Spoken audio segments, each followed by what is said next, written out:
I'm going to start off with his statement about how football players and basketball players don't receive as much money that they deserve. But stated by the NCAA, football and men's basketball student athletes receive, in the 2010 and 2011 academic year, football players were given $11.24 million, and men's basketball players were giving $4.03 million on funds money. And then if you do women's basketball, they were given $3.68 million in just one academic year. So that statement gives for that, where he was saying they don't receive as much as they should, but in general they do get compensated for all of their TV work and everything. And then if we're talking about being compensated money-wise, the reason that schools do scholarships is because of taxes. So I'll give you an example.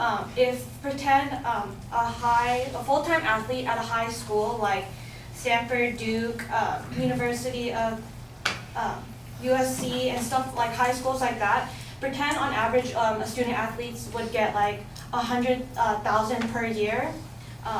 That itself would just be like a salary, right? So the salary would have to go through taxes, and at the end of taxes and all the federal government and all that stuff, in the end they would only receive $65,000. So that compared to how much scholarship they make would be on average a couple $100 more. But that couple $100 are compensated through student funds.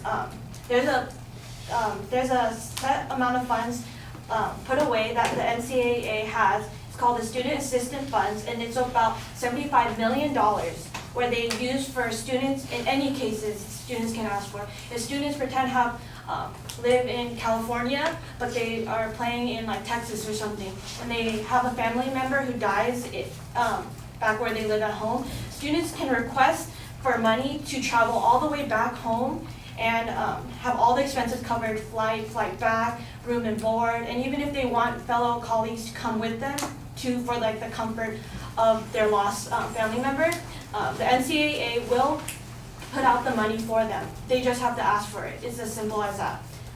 So being paid scholarships and being paid extra funds is a lot better than paying salary amounts where like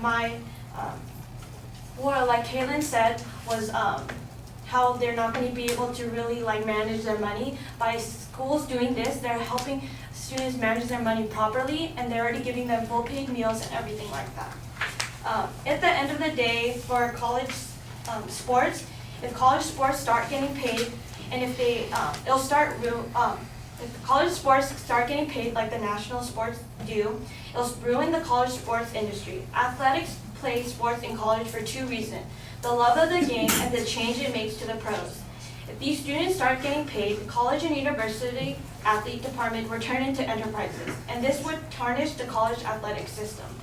And you can see, and just like an example would be the NCAA's basketball tournament, you can see the passion that those basketball players have when they win. It's not for the money at the end of the day. You see them crying after losing, or if you see them crying from joy, they don't cry because they lost all that money. They cry because of just a single title and that emotion that basketball players themselves have. And all these athletes have a passion for the sport, and that's the reason that they chose to play at these schools and